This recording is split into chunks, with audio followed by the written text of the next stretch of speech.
Good morning. It is great to be here this morning with all of you. I want to talk about dodging a bullet this morning. We have idioms in our language, and the best way probably to define an idiom is an expression whose meaning is isn't predictable from the usual meaning. In other words, we're using something that doesn't really suit what we're talking about to describe it. One of those idioms that we use is, I dodged a bullet, or you dodged the bullet. And what it means is that we've either had a narrow escape from something, we've avoided a disastrous situation, maybe we've avoided an injury that should have happened given the situation. Maybe we've avoided consequences or something like that. I remember when I'd get in trouble at home and Dad was working and Mom was at home, and Mom would say, "You just wait till your dad gets home." And he'd get home and she'd have us tortured thinking about Dad coming home all day and what we were going to get. And then she wouldn't tell him. Well, at the end, it was a relief kind of, but we were wondering when she was going to tell him. But we kind of figured we dodged a bullet with my dad. You did. You know, in the beginning of your Bible, when you open it up, we read about the garden. We read about God creating everything. And He created man. And He took man and He set him in that garden. And He said, "Look, I put you over all of the animals of the earth.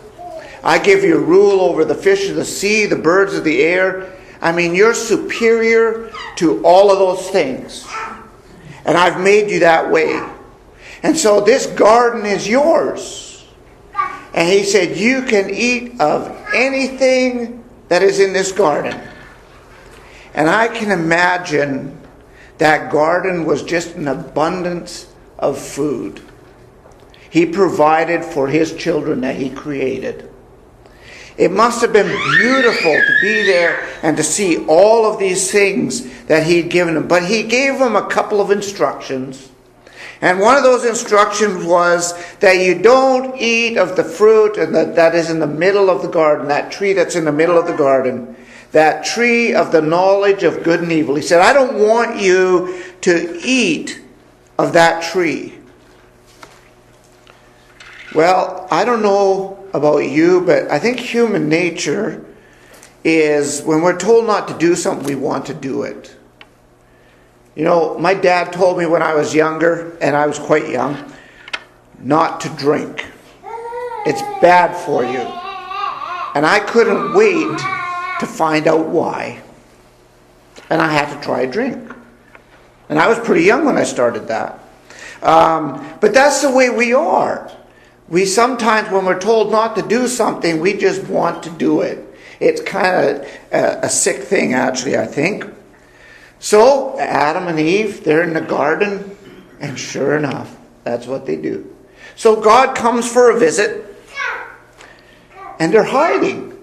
Now, when your dad comes home from work as a child, your dad comes home, you don't run and hide. Usually you run up to him and give him a hug. Say, "Hi, Dad," and everything else, right? But they're hiding. And they're hiding because they're feeling guilty because they had done something they knew they shouldn't have done. And so, in a sense, they're trying to dodge a bullet. They're trying to dodge that bullet. And so, let's look at this morning and see if they had success. Or maybe we can learn from the lack of success that they had. God comes for a visit, and they're hiding in Adam's, and He says, "Hey, where are you? Why are you hiding?" Now, I think God knew the answer to that question. God knows everything. So He knew the answer to that question. But what He had designed is for man to only know good. And to only have good. That's what He was doing. And so He was protecting them by telling them not to eat of that tree. Have you ever been protected by someone telling you not to do something? You know, that's why we do it. It's a warning. But it's for protection. Don't put your hand on the hot stove because, you know, the consequences aren't that good for your hand. And they're not telling you because they don't want you to put your hand on there because you might be missing out on something. Because you're not. It's to protect you. And that's what God was doing. And then God says, you took and ate of the fruit from that tree, didn't you? How do you know that you're naked? Why would you know that if you only know good? That tells us something about God, doesn't it? What God is trying to do is to get Adam to admit to what he had done.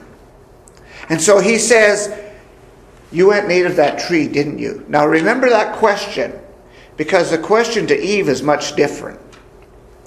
Adam says, that woman you gave me.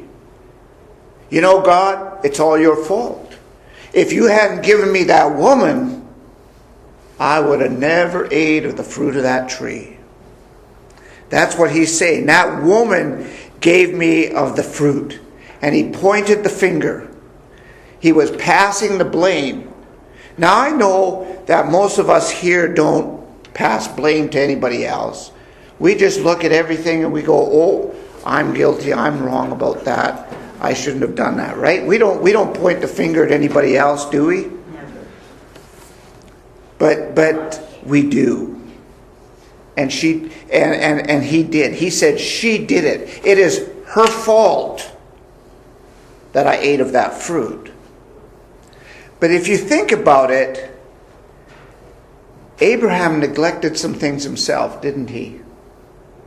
And we're going to get into that in a little bit. But he neglected some things.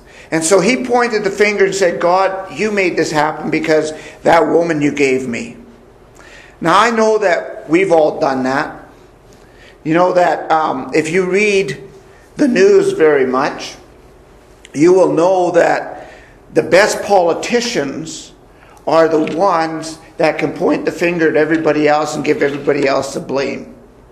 Have you ever heard of it? I just remember this so vividly. Obama, getting into the United States as president, promised them the world. And he got into office, and he was in office 2 days. And he said, oh, I can't do that. I can't do my promises. That government that was before me made such a mess. We're in trouble. Well, what did he think? But it was the other government's fault all of a sudden he couldn't keep his promises. And most politicians do that. They blame the government before them for the predicament they're in by the choices they made. But that's kind of how our society goes. We do that with arguments. That's why we have arguments. You know, we could have discussions, but we don't. We have arguments because we're pointing fingers. If we were just trying to resolve the issue and not put blame anywhere and accept our part of it, we wouldn't have a problem. We'd just have a discussion, we'd resolve it, and we'd move on. But we're so busy pointing fingers that we get into arguments.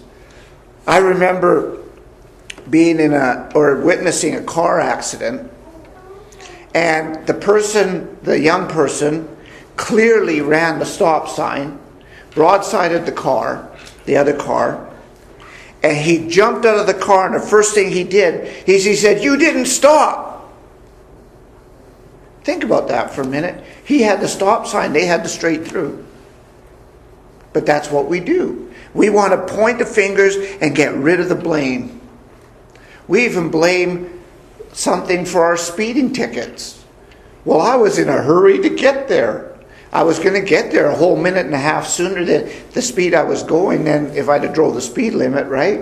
And we just point the finger and blame at everything. And that's what Adam did. So let's see how Eve did. Now when Eve comes on the scene, God asks her a question too. But that question is not the same as the one he asked Adam. I wonder why. He looked at Eve and he said, "What have you done?" He didn't ask her if she was going to admit guilt. He just looked at her and said, what have you done? Do you know what you've done? And probably she's thinking, yeah, I know, I ate of that fruit. But I don't think that's the question God's asking her. I think the question he's asking her is, do you realize the consequences of what you have done? You know, when I was quite little, Mom had a favorite cookie jar. And that favorite cookie jar held all the good cookies. And we weren't supposed to go in that cookie jar, and it was up a little high. And so I got a chair, because I was always the one that's getting in trouble. So I got a chair, and I got up there, and I could just reach in if I stood on my tippy toes on the chair. And I reached in for a cookie, and as I reached in, I lost my balance on my toes a little bit. Well, you know the rest of the story. The cookie jar and the cookies were on the floor, and the cookie jar was broken. And my dad said, do you know what you've done? And I said, yep, I broke the cookie jar. And he said, no. He said, you didn't listen to me. And he said, and you broke Mom's favorite cookie jar. There's a difference. You see, and God asked Eve, he said, do you know what you've done? Do you understand the consequences of your actions? Are you aware that you have just altered life on earth completely? And look what she says. The serpent did it. The serpent deceived me. Well, he did. He did deceive her. But she knew better. She knew that she wasn't supposed to eat of that fruit. But she looked at that fruit, and look what it says. She looked at that fruit, and she said, it looks really good. And I'm just trying to find it here. Verse 6, there we go. And it says, saw that the tree was good for fruit, and that it was a delight to the eyes. I mean, it was really appealing. That maybe an apple, nice red color apple, really shiny, or maybe it was a really nice orange. I don't know. It says a fruit. And then it says, and then she also realized that it would make her wise. Now that sounds to me a whole lot like she thought, my desires overrule being obedient to God. And that's exactly what she did. She followed her desires instead of listening to God and following God. And so she says, but he deceived me. It isn't my fault. But she made the choice. She actually analyzed the situation first. She looked at it and she said, hey, that tree is producing some really good fruit. And then she looked at that fruit and she said, it's appealing to my eyes. She's reasoning through this. And then she said, oh, it's going to make me wise. And so she knew exactly what she was doing. But she pointed at the serpent. Kind of reminds me of a story we read a little later on in the Old Testament. God tells King Saul, he says, you know what? Your sons will reign on the throne forever if you're obedient to me. And he says, all you have to do is follow me. And Saul gets out there and he's king, and it gets to his head a little bit. And God says, you go and annihilate all the Amalekites, the animals, the people, everything. And he goes out to battle, and he comes marching back. And he meets Samuel on the way because God sent Samuel to meet him.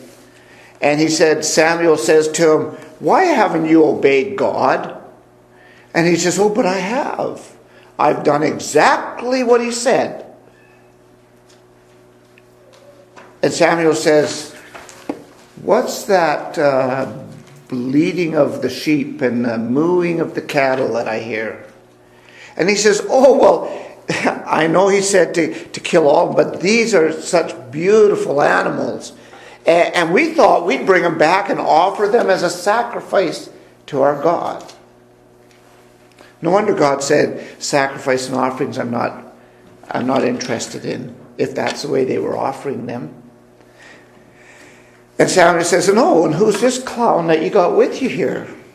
King Agag. What's he doing here? He says, well, we got the victory, and that's what kings do. They bring the opposing king in, and they ridicule him, and they maim him so he can't walk, and they make fun of him, and then they kill him. He didn't quite say it all that way, but that's what they did. And so Samuel says, today the kingdom is torn from you. God's taken it away from you. You're not king any longer.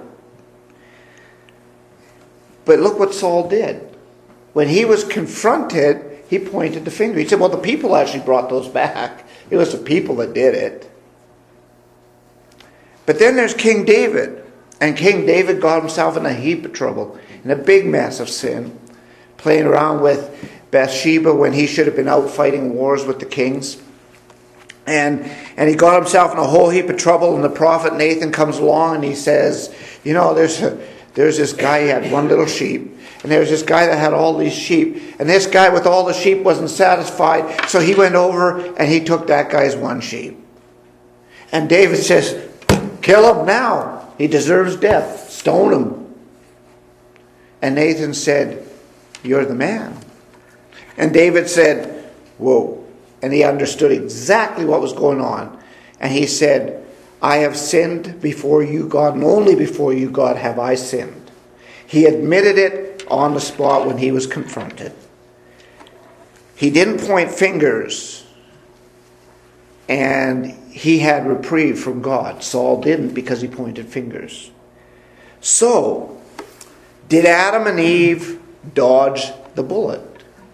That's the question. We have to read on, and it says to the serpent first, because you've done this, cursed are you above all livestock and above all beasts of the field, and on your belly you shall go, and dust you shall eat all the days of your life. I'll put enmity between you and the woman, and between your offspring and her offspring. He shall bruise your head, and you shall bruise his heel. Sounds to me like the serpent didn't even escape. Got hit by the bullet, didn't he?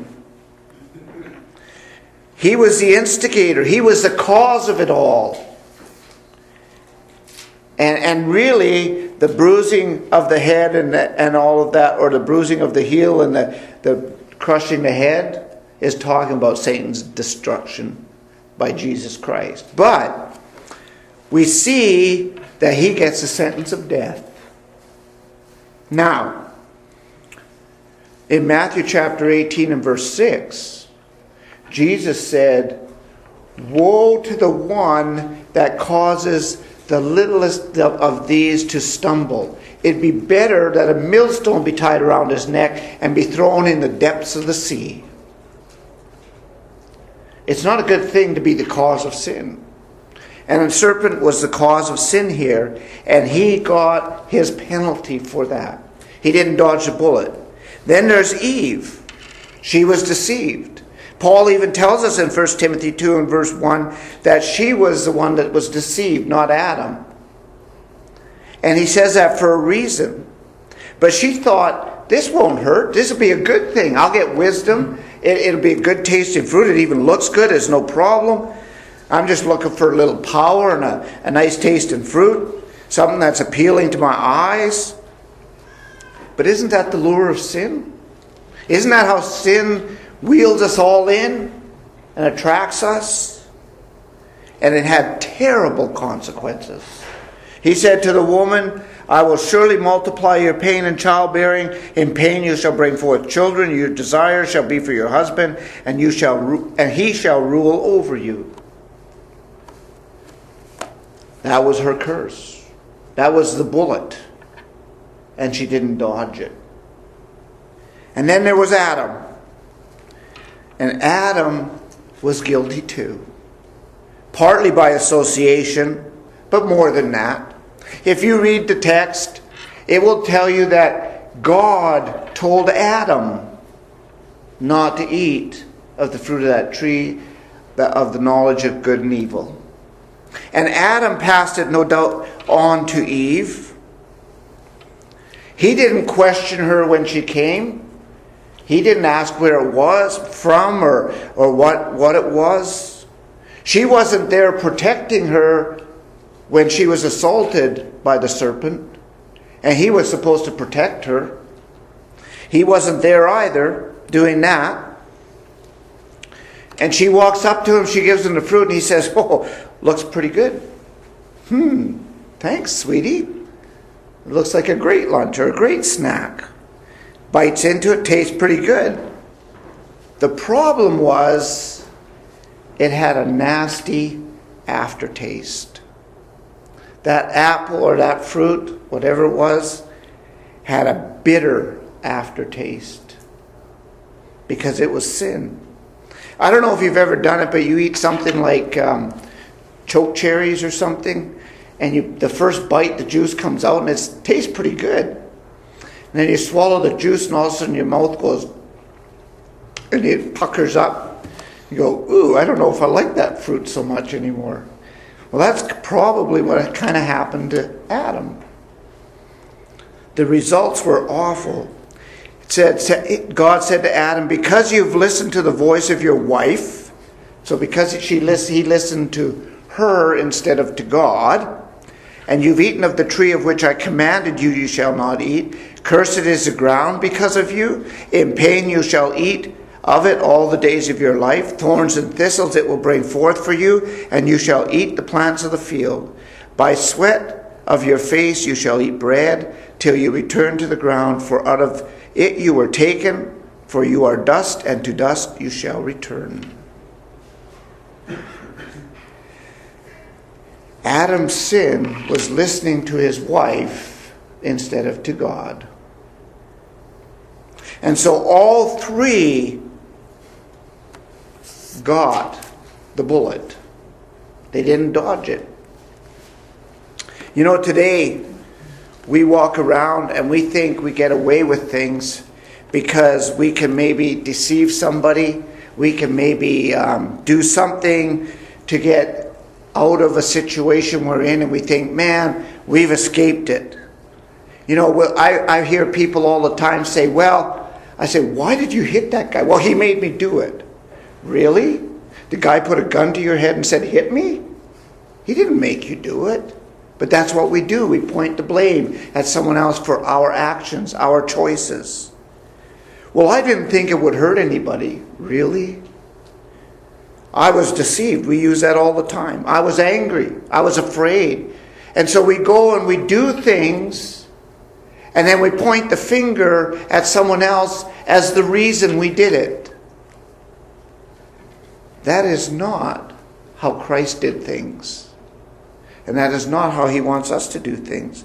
In our speech, people will say things sometimes, and I'll be like, "Really? That just came out of your mouth?"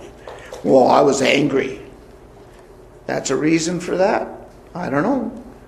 You can try with God, but I think that you're still going to catch the bullet. You know, if you tell yourself enough times that you can't control your mouth, you won't control your mouth. But also, if you tell yourself you can control your mouth, you will control it. You know, a lot of people do things and say things and then do not want to have the consequences of them. And that's the big problem in our society today. But if we take responsibility, then we kind of end up in the boat that David was in. So you got a choice. You can be on Saul's side kind of thing, or on David's side. Do the right thing. Admit your responsibility. Because the truth is, you will not dodge the bullet. You won't. Eve didn't. She got her consequences. The serpent didn't. He got his consequences. Adam didn't. He got his consequences. And I'm telling you that we will get our consequences also. We will not dodge the bullet. All blame is a waste of time. No matter how much fault you find with one another, and regardless of how much you blame him or her, it will not change you or the situation or the consequences.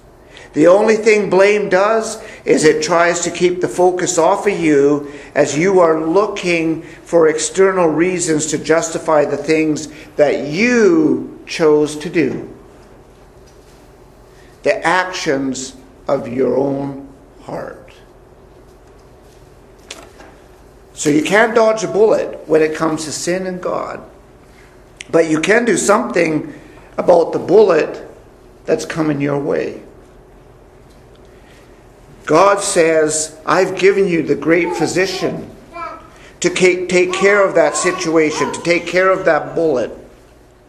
He says, all you need to do is you need to come to me and you need to receive forgiveness of your sins and join me in a life of peace and joy where the consequences are good. You can repent of your sin, have them washed away by the blood of Christ. So if you need that this morning, we invite you to come while we stand and sing. Softly and tenderly Jesus is calling, calling for you and for me.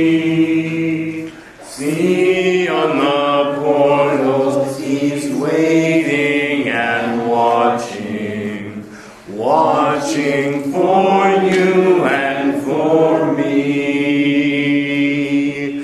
Come home, come home, ye who are weary, come home. Earnestly, tenderly, Jesus is calling, calling, O sinner, come home. Why should we tarry when Jesus is pleading, pleading for you and for me? Why should we linger and heed not his mercies, mercies for you and for me? Come home, come home, ye who are weary, come home. Earnestly, tenderly, Jesus is calling, calling, O sinner, come home. Time is now fleeting, the moments are passing, passing from you and from me. Shadows are gathering, deathbeds are coming, coming for you and for me. Come home, come home, ye who are weary, come home.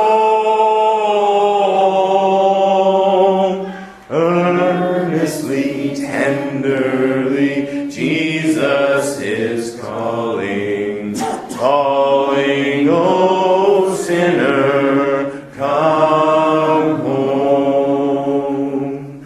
Oh, for the wonderful love he has promised, promised for you and for me. Though we have sinned, he has mercy and pardon, pardon for you and for me. Come home, come home, ye who are weary, come home. Earnestly, tenderly,